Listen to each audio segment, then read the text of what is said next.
యేసు రక్తమే జయం పరిచర్య. ప్రియ రక్షకుడైన యేసుక్రీస్తు నామమున ఈ ఉదయకాలమున మీ అందరికి శుభములు కలుగునుగాక.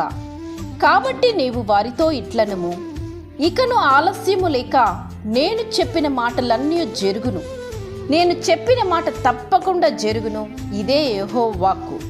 నా ప్రియ సహోదరి సహోదరులారా, ఈ వాక్యమును మనం ధ్యానించేదినట్లయితే దేవుడు సెలవిచ్చిన మాటలు మన జీవితంలో జరగాలంటే ముందుగా మనం ఆయన మాటలందు విశ్వాసం ఉంచాలి. హృదయపూర్వకముగా ఆయనను అనుసరించాలి. ఆయన మనల్ని మెచ్చు విధంగా మన జీవనశైలి ఉండాలి.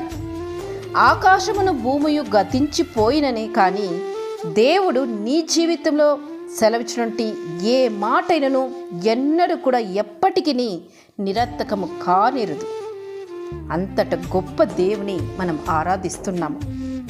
ఆయన మాట ద్వారా సర్వను సృష్టియు జరిగినది. సర్వాన్ని సృష్టించిన సృష్టికర్త అయిన దేవుడు ఆయన.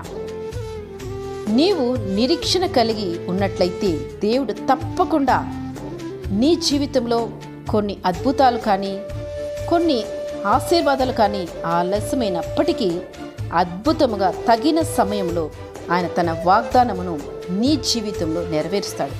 అంత గొప్ప దేవుడు ఆయన.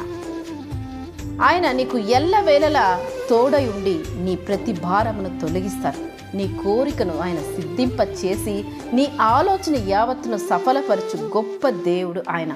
శూన్యములో సమస్తమును సృష్టించిన సృష్టికర్త అయిన ఆ దేవుని వైపు నీవు చూచినట్లయితే నీకున్న సమస్య అన్నది ఏమీ కాదు. అది స్వల్పమైన సమస్యలు. వాటి నుంచి నువ్వు అధిగమించడానికి, వాటి నుంచి నేను విడుదల చేయడానికి దేవుడు నీకు సహాయపడతాడు. ఆయన నీకిచ్చిన వాగ్దానమును, ఆయన నీ పట్ల కలిగిన ఆయన దర్శనమును అతి త్వరలో దేవుడు జరిగించబోతున్నాడు. కనుక నిరీక్షణతో ఆయన వైపు చూచి వేచి ఉంది. తప్పకుండా ఆయన నీ కొరకు దాచి ఉంచిన మేలులను నీవు పొందుకుంది.